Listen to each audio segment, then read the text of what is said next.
Hey folks, it's Nate, and I'd like to thank you for once again joining me as we look to the horizon. It's my latest writing vlog update, and today we are just gonna, well, we're not actually gonna talk about Night Train to Hardwick. I've only got one chapter left to go there, and I'm ready to talk about new stuff. So, have I decided what I want to do next?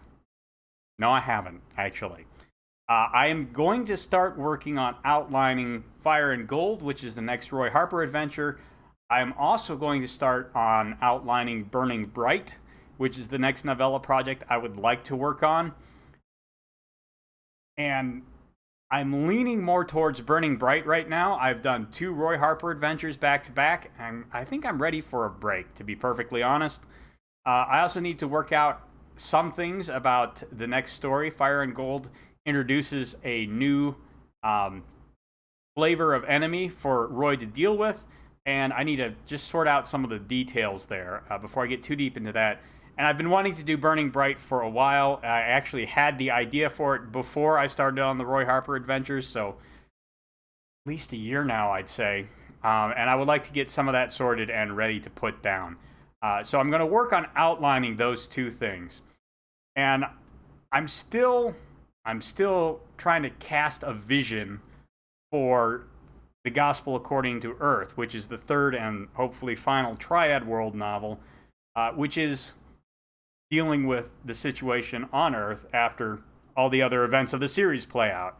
There's more on that in my previous writing vlog if you're interested.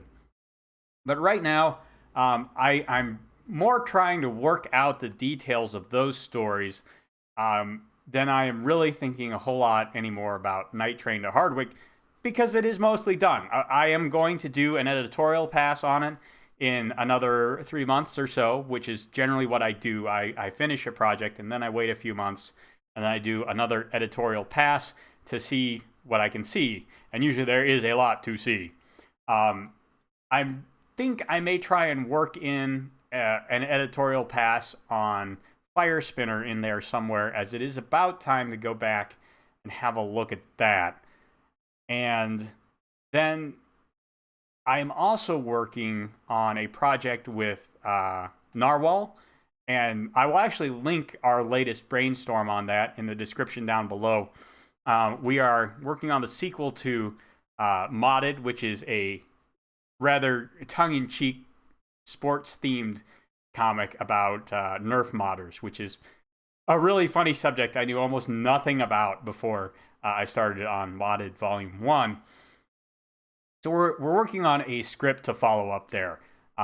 That's an interesting project. I don't want to talk about it too much here because we already, Narwhal and I get together on a couple of times a month to talk about various writing projects, and there are a bunch of videos covering Modded out there already. So I don't want to talk about it too much here, but that is also something that is going to be kind of on my radar. And I think that's enough. That's a pretty full plate right now. I wanted to work on the script for the second part of Hexwood this summer. However, given the difficulties I had in funding that project, I think it's best to hold off on that for right now. If for no other reason than I don't know, as it makes a lot of sense to start on part 2 of a story when you're having trouble getting people to read part 1. You know, you have these hurdles from time to time.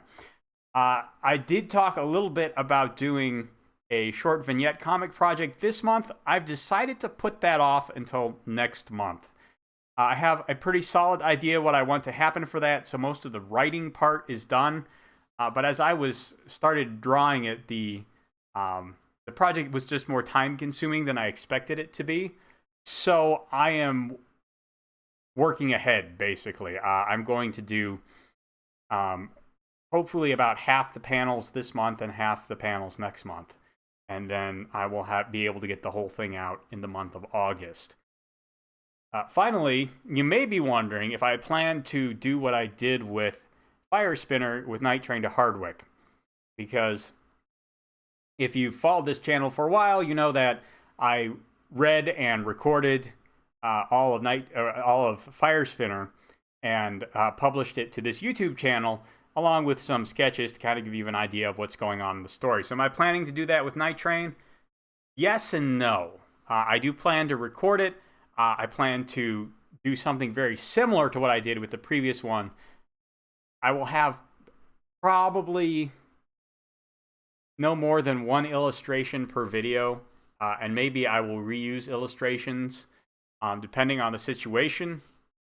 I haven't quite decided exactly how I'm going to do that, but it is a lot of work to draw 3 illustrations per video, and since I'm trying to work on this vignette project for August, I don't want to sink all that time making those drawings and then just, putting them up here when I could be working on the vignette project, which I think is a little bit better use of time for art. Not necessarily, I don't think I'm wasting time doing the recording and all this other stuff, but I think my art gets better engagement on platforms other than YouTube. Unfortunately, I've just gotten more engagement from pictures that I've put up on Facebook and Twitter and Minds.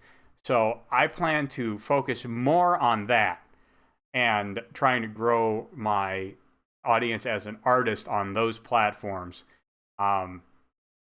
So I will be sharing, for example, all the illustrations I do for Night Train on all of those platforms after I put the videos up. But I just think that doing illustrations for the videos, especially since people who watch these probably don't pay a whole lot of attention to the screen while they're listening to these anyways, I think it just makes more sense to spend less time on that and more time on the illustrations that are going to get a bigger audience. So don't despair. I am still working on that kind of thing. I just don't plan to have as much of it here on YouTube. I will be doing the occasional video talking about what I'm doing with my art, but yeah, again, not as much here on YouTube. I don't seem to get as much engagement with it here, unfortunately. So that's what's going on with me this week. Let me know what you think down in the comments below, especially if you can think of a good platform to grow attention for art. I have been looking at locals. I know some people have had some good success with that. It is more than just a Patreon-style subscription service. So I'm going to consider that as well. I have to dig into it a little bit more, but yeah, definitely a lot of possibilities. Let me know what you think. Give a like and a subscribe if you think you'd like to keep up with this, and I will talk to you later.